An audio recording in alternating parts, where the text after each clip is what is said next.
제가 가지고 있는 아주 소중한 책이 하나 있는데 그 독일 목사님이 쓰신 건데 사실 한국분 김요석이라고 하는 어느 목사님에 대한 이 짧은 소책자 잊혀진 마을의 사람들이라는 제목의 책이 있어요. 저도 옛날에 그 책을 읽고 참 감동을 받아서 가끔씩 이렇게 들춰보고 하는데요. 그 책에 보면 김효석이라고 하는 분이 15년 동안 독일에서 이제 유학하고 학위를 마치고 또 강의도 하고 그러고 있는데 한국으로부터 신학교에서 조직신학 그 강의 요청이 와서 한국에 이제 들어왔습니다. 그리고 이제 조직신학을 이제 가르치는데 한국이라고 하는 상황이 꽤 오래전의 일이니까 신학생들에게 조직신학을 가르치는데 어느 날 이런 생각이 문득 들었어요. 지금 내가 가르치고 있는 이 조직신학이 도대체 이 목회자 후보생들에게 무슨 도움이 되며 또 옛날이니까 이들이 또 작은 교회들을 섬기고 있는데 내가 나한테 배운 걸 성도들에게 가르칠 텐데 정말 저게 저들의 삶에 신앙에 도움이 될까 회의적이었어요. 그래서 그거에 대해서 질문, 나중에는 뭐 불편함, 나중에는 자기에게 분노가 일어나는 거예요. 분노가 얼굴에 이렇게 쓰여 있어요.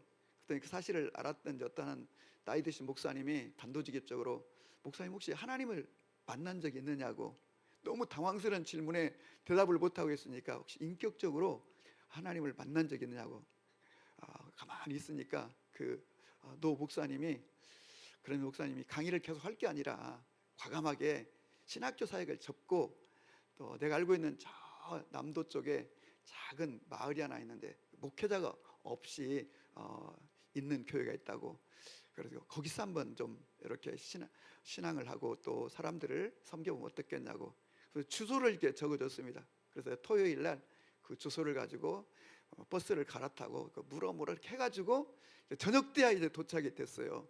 그래서 교회에서 마침 마중 나온 몇몇 사람들에게 안내를 받고 저녁 때 그 이제 교회로 갔는데 보니까 아주 시골 마을에 교회 안에 이제 소위 목사관이 있는데 보니까 관리가 안 돼 있어가지고 막 바퀴벌레 같은 것들이 막 돌아다니고 청소도 안 돼 있고 심지어는 이불도 없고 불도 없는 그래서 그냥 한쪽 구석에서 너무 피곤해가지고 벽에 이제 기대고는 잠이 들었는데 예배당 종소리가 나는 거예요. 시계를 보니까 아침 8시 30분이에요. 그래서 부지런히 이제 씻고 이제 첫 예배를 드리려고 이제 예배당에 갔습니다. 그런데 사람들이 이렇게 다 자기를 이렇게 대하지 않고 쭈삣쭈삣 서성거리고 그러는 거예요. 그래서 아무튼 이제 강단상에 올라가서 이제 무릎을 꿇고 기도를 하고 이제 설교를 하려고 이렇게 저처럼 이렇게 딱 섰는데 딱 서는 순간 이제 의자가 없고 이제 마루바닥인데 앉아 있는 성도들을 보는 순간 깜짝 놀랐어요. 제일 앞에 앉아 있는 두 분의 할머니가 있는데 그 중에 한 할머니는 얼굴에 구멍만 5개가 뚫려 있는 거예요. 그리고 보니까 손이 없고 이쪽 할머니도 손가락이 없고 순간 여기가 말로만 들었던 나환자촌 교회구나라는 걸 알게 됐어요. 사람들이 이렇게 쳐다보곤 하는데 너무 당황스럽고 당혹스럽고 그래서 계속 설교를 하면서 빨리 설교를 마치고 이 동네를 어떻게 빠져나갈까 그 생각을 계속 하면서 이제 설교를 하니까 설교가 됐겠어요. 아무튼 설교를 마치고 사람들하고 접촉을 이제 안 하려고 계속 이제 여기 남아가지고 강대상에서 원고를 이렇게 뒤척이고 뭐 성경을 이렇게 했다 저렇게 했다 사람들이 슬슬 빠져나가는데 몇몇 그 할머니 성도님들이 안 빠져나가는 거예요. 그러더니 그 앞에 있는 할머니 하나가 그 구멍만 5개 있는 할머니가 목사님 오늘 큰 은혜 받았습니다 하는 거예요. 그러면서 이제 손을 이렇게 내밀어요. 그래서 이제 가만히 있을 수가 없잖아요. 그래서 이제 다가가서 이 뭉툭한 손을 어떻게 잡아야 될지 그래서 그 위에다가 살짝 손을 포개서 인사를 했대요. 그랬더니 그 옆에 있던 그 손가락이 없는 그 할머니가 와서는 이 김효석 목사님의 손을 잡고는 막 부비고는 만지고는 놓치는 거예요. 그래서 이 할머니가 왜 이러시나? 그래서 할머니 왜 이러세요?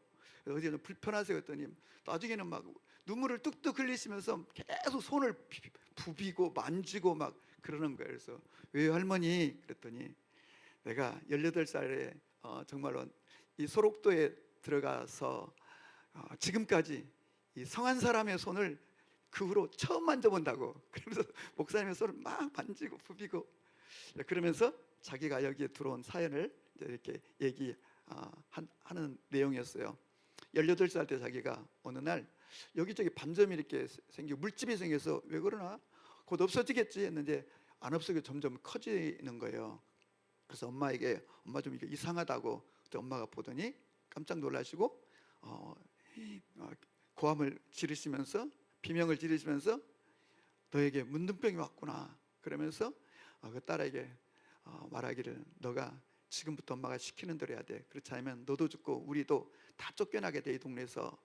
그러면서 지금부터 집 밖으로 절대로 나가지 말고 엄마가 시키는. 그래서 그날 이후로 집 밖에 못 나가고 집 안에서만 이제 한데 점점 반점이 커지고 그리고 이제 몇 달을 지냈는데 어느 날 이렇게 자기가 자려고 누워 있는데 이게 달밤에 아버지가 텐마루에 서가지고 왔다 갔다 이렇게 하시는데 이렇게 왔다 갔다 하시는데 손에 이렇게 보니까 낫을 들으셨대요.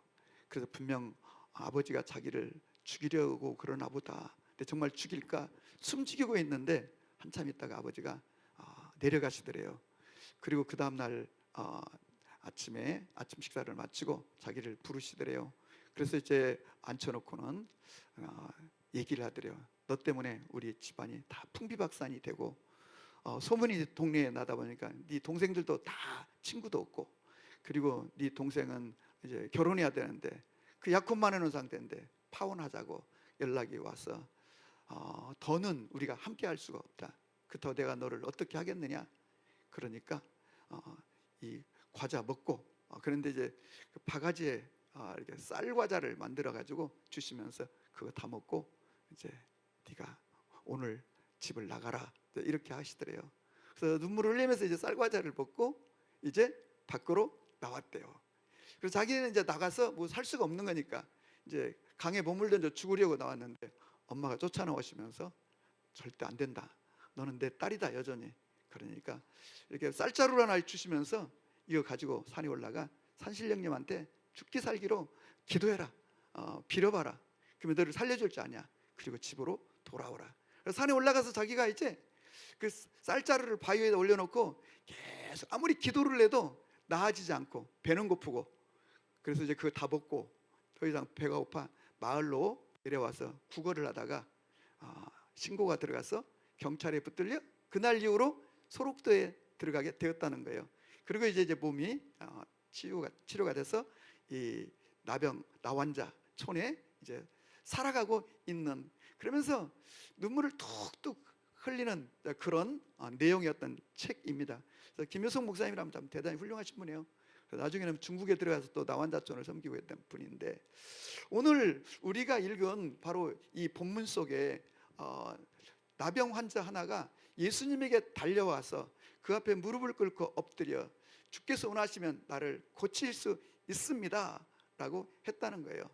그러자 예수님께서 손을 내밀어 그를 오늘 본문을 보시면 그를 만지시고 그를 즉시로 고치시고 그에게 당부하기를 네가 이 일을 아무에게도 말하지 말고 제사장한테만 가서 네가 깨끗게 된 것을 보이고 돌아가라 했다는 거예요. 근데 그가 이제 제사장한테 가고 마을 사람들, 동네 사람들, 동네방네 여기저기에 많은 사람들에게 널리 이 예수님에 대하여 증거하여 예수님이 더 이상은 그 마을에 있을 수가 없어 피하셨다. 이거 이제 오늘 우리가 읽은 짧은 내용의 이야기입니다. 사실 이 본문은 예수님이 이제 소위 마태복음에 보면 산상수훈을 마치시고 내려올 때 막 은혜 받은 사람들이 쫙 하고 막 예수님 뒤를 이제 은혜를 받았으니까 떠나지 못하고 쫙 따라 내려오는데 그때 벌어진 일이에요.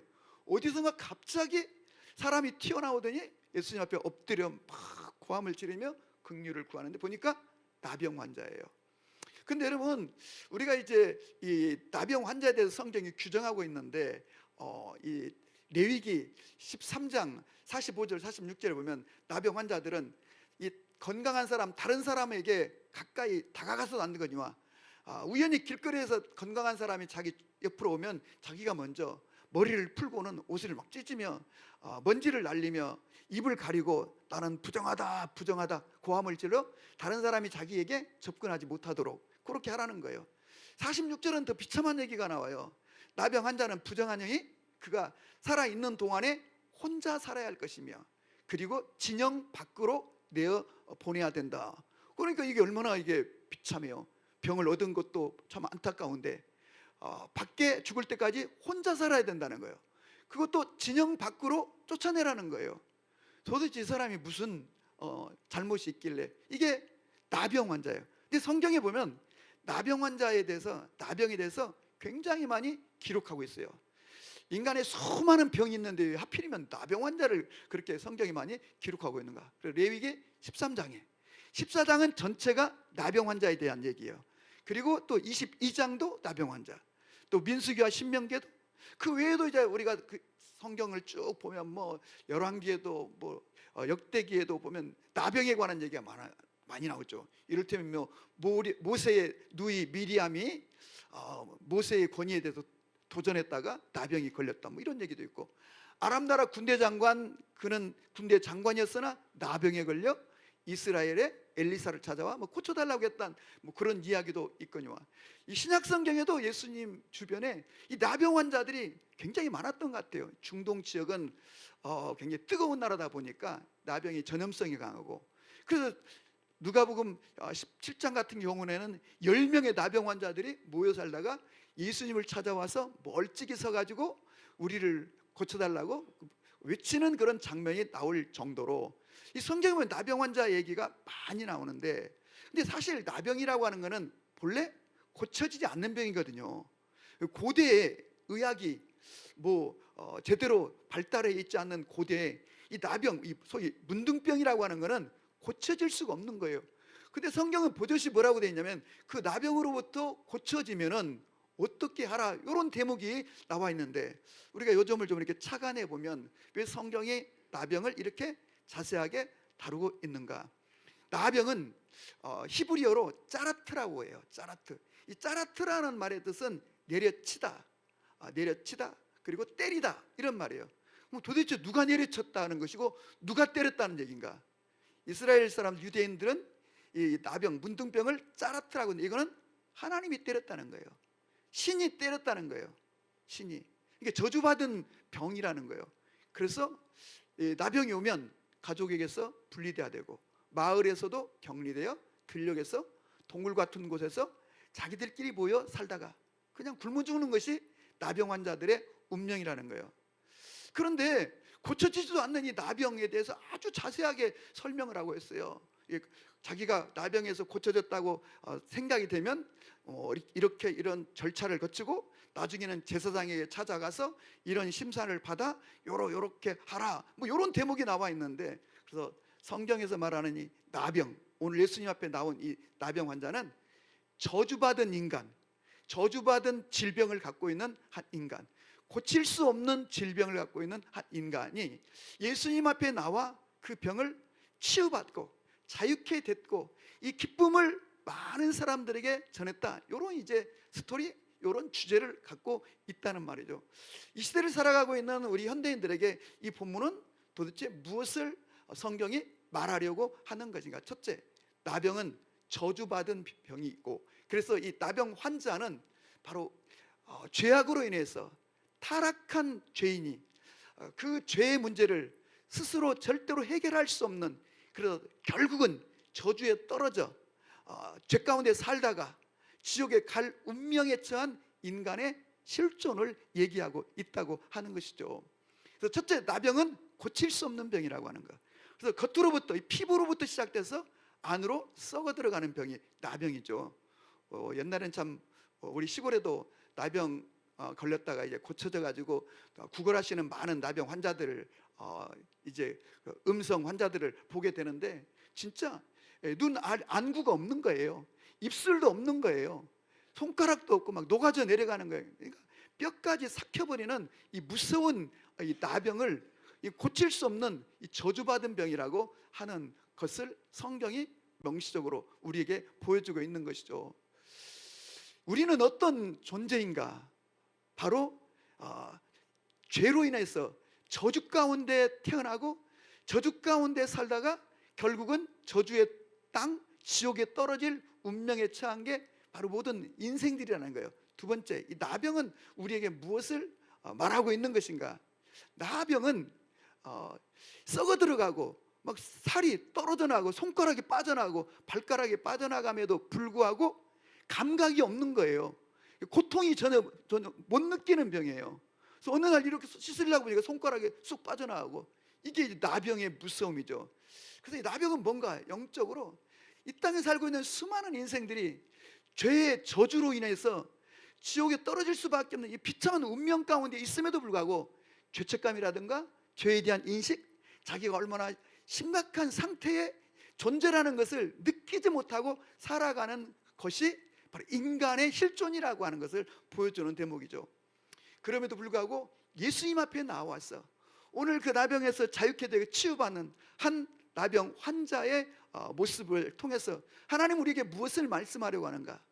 그래서요, 레위기 14장에도 보면 이런 대목이 나와요.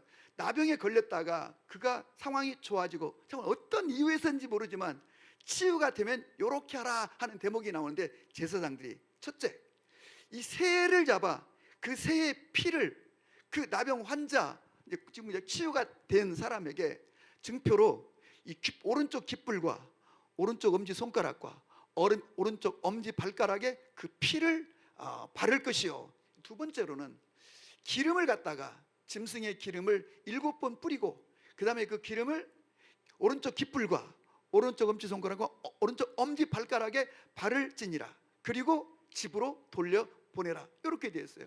도대체 이건 무슨 행위인가? 이것은 장차 이 땅에 정말로 저주받은 질병에 걸린 그 운명의 나병 환자들처럼 이 죄의 저주 가운데 있는 인류를 향하여 예수 그리스도가 이 땅에 오셔서 십자가를 통하여 피 흘리심으로, 그 피는 자신을 위한, 자신의 죄 때문이 아니라 바로 나병 환자와 같은 저주 가운데 있는 우리 인류를 구원하기 위한 예수의 피를 흘리고, 그 예수의 피를 믿으면, 그 예수의 피가 우리를 덮으면 우리가 이 저주의 병, 나병으로부터 깨끗게 되는 것처럼 우리가 하나님 앞에서 모든 죄와 저주로부터 깨끗게 되는 것을 기억하시기를 바랍니다. 그리고 그 다음에 기름을 바르라고 한 것은 예수의 십자가의 보혈의 피뿐만 아니라 바로 그 예수님의 이름으로 오신 성령의 세례, 보혜사 성령의 기름 부심, 하나님의 영, 성령으로 덮임을 받을 때 우리가 새 생명 얻고 하나님의 사람으로 이 땅을 열매 맺으며 살아가는 인생이 될 거라고 하는 사실이고, 여러분과 제가 오늘 이렇게 예배 드리는 것은 예수를 믿어 십자가에 흘리신 예수의 피로 우리가 덮음을 받았고, 그리고 예수님의 이름으로 오신 예수님의 영, 하나님의 영, 성령이 우리 가운데 오심으로 우리가 이 땅에서 열매 맺는 삶을 살고 하나님을 기쁘시게 하는 삶을 살고, 이 놀라운 이 감격, 이 기쁨을 온 땅에 전파해야 되는 사명으로 살아가는 인생들인 줄로 믿으시기 바랍니다. 자, 오늘 이 본문에서 좀 우리가 주목해 볼 몇 가지가 있는데, 그건 이 사람은 사실 예수님에게 나와서는 안 되는 거죠. 왜? 이 나병에 걸린 문둥병자들은 자기가 먼저 거리를 두어야 되고, 또 사람을 만나면 자기가 먼저 부정하다 접근하지 못하는데, 자기가 스스로와 예수님 앞에 무릎을 꿇고 엎드려 예수님에게 도움을 구했거니와, 더 놀라운 사실은 건강한 사람은 이 나병 환자들을 가까이에서는 안 되는 거예요. 물론 전염성 때문에 그랬겠죠. 부정하다 하여 가까이 가면 안 되는데, 우리 예수님께서 오늘 그 나병 환자 예수님에게 와서 간곡하게 엎드려 절하며 부르짖는 이 환자에게 예수님 다가가셔서, 성경에 보면은 예수께서 그를 만지시고, 사실 성경에 보면 예수님께서 다 보면 말씀으로 치유하십니다. 소경된 자, 안진뱅이 다 말씀으로 치유하세요. 근데 오늘 이 사람에 대해서는 예수님께서 더군다나 부정하다고 금하였는데 율법이 다가가서 그를 만지시고 그를 치유하시는 장면을 보게 되는데, 이 또한 굉장히 이례적인 것이죠. 아까 그 잊혀진 마을의 사람들에 나오는 그 할머니가 정말로 건강한 그 한 목회자를 보고 너무 감격스러워, 내 평생에 18살 이후에 건강한 손을 처음 만져본다고 했다는데 왜 그럴까요? 누구도 가까이 하려고 하지 않으니까 그런 것이죠. 그래서 격리되어 살아가는 거죠. 그런데 바로 여러분, 예수님께서 그 환자의 그 병든 곳, 여러분 정말 이 나병이 깊으면 본문에 뭐라고 되어 있냐면 온몸에 나병이 걸렸다고 나왔어요. 온몸에. 그러니까 이 나병이 굉장히 깊은 거죠. 어디 뭐 손가락, 어디 뭐 눈, 이게 아니고 온몸에 나병이 일어났다는 게 나병이 깊다는 거예요. 그런 경우는 여러분 이렇게 손을 대기만 하면 피부가 손바닥에 묻어난다는 거예요. 그래서 예수님께서 이 사람을 만지셨다는 거예요. 근데 원문을 보면 더 놀라워요. 이 사람을 손을 대시고라고 했는데 원문은 헤프사토라는 헬라어를 썼는데, 헤프사토라는 헬라어는 움켜쥐다라는 뜻이에요. 꽉 잡다라는 뜻이에요. 그러니까 예수님이 이 환자를 그냥 이렇게 살짝 포기한 것이 아니라 그 환자의 환부를 움켜잡았다는 거예요. 꽉 쥐었다는 거예요. 여러분 얼마나 충격적이었을까요? 누구도 가까이 하려고 하지 않는데, 누구도 다가오지 않는데 그 예수님께서 자기에게 오셨을 뿐만 아니라 말씀으로만도 치유하실 수 있을 터인데 그의 환부를 꽉 움켜잡고 손으로 쥐셨다는 것입니다. 왜 그랬을까요? 대개 여러분 이 문둥병자들은 거의 70~80%가 정신질환을 앓고 있다고 그래요. 당연하겠죠. 여러분 눈알이 썩어져 나가고 손가락이 빠져나가는데 맨정신으로 존재할 수가 없는 거죠. 죽음에 대한 공포와 삶에 대한 두려움, 뭐 이런 것 때문에 정신질환을 가질 수밖에 없다는 거예요. 다시 말하면 그가 육체가 깨끗해진다 해도 그는 여전히 트라우마와 정신병에 사로잡혀 있는 그런 사람인데, 예수님께서 그를 꽉 움켜잡음으로, 그를 붙잡아 주심으로, 그 예수님의 그 사랑, 그 예수님을 향한 그 감격, 주님이 하나님의 아들이신 예수께서 자기를 터치하시고 만져주신 이 사랑의 감격감. 그러니까 이제 뒤에 가서 보면 예수께서 아무에게도 말하지 말라 그렇게 예수님께서 주의를 줬음에도 불구하고 널리 많은 사람들에게 이 사실을 유포하고 다녔다는 것은 그의 감격과 이 기쁨이, 주님을 향한 그 고마움이 너무 컸다는 거죠. 예수를 믿는다는 것은 무엇인가? 그 주님이 나 같은 죄인을 이 저주받아 정말 지옥의 아랫목에 떨어져도 충분한 나에게 찾아오셔서 나를 선택하시고 나에게 은혜를 주시고 나를 특별히 관리하여 주시고 나의 기도에 응답하여 주시고 내 마음을 위로해 주시고, 그 주님 만난 이 축복, 지옥에 떨어질 내가 천국 가게 되고 하나님의 나라를 유업으로 받게 됐다는 이 사실에 감격하며 이걸 증거해야 되는 것이 그리스도인의 삶의 태도여야 하는 것이죠. 그래서 우리도 여러분 부지런히 복음을 전하는 자들이 될 수 있기를 주님의 이름으로 축복합니다. 아멘. 증거하는 자들이 될 수 있기를 바랍니다. 아멘.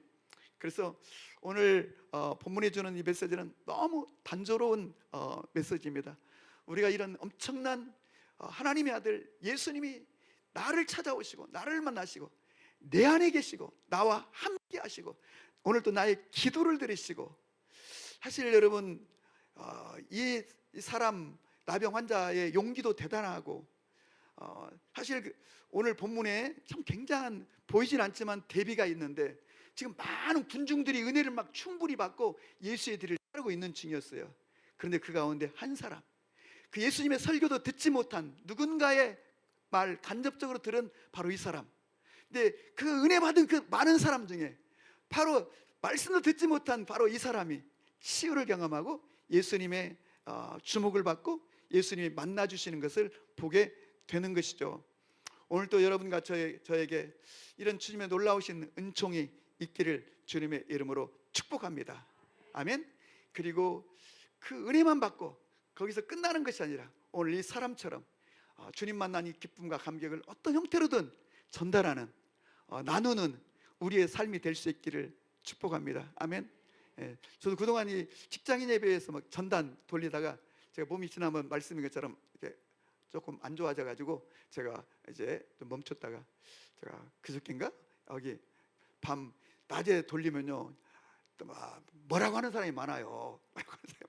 특별히 청소하는 분들이 이렇게 하는데, 다른 사람 말은 그냥 핍박이다 이렇게 생각하면 좋은데 청소하시는 분들의 이 말은 정말 이렇게 뿌리칠 수가 없더라고요. 청소 다 해놨는데 저런 거 뿌리고 다니냐고 막 뭐라고 하시면, 그래서 제가 밤 12시부터 2시까지 몇 개 빌딩을 돌았는데 이렇게 내가 작은 몸짓을 하면 주님이 이거를 기억해 주시겠지? 예. 우리 주님은 우리의 작은 수고를 다 기억하시고 축복하시는 줄로 믿습니다. 아멘. 우리의 이 복음을, 예수님의 놀라운 비밀과 이 소식을 나누는 우리 한 분 한 분이 될 수 있기를 축복합니다.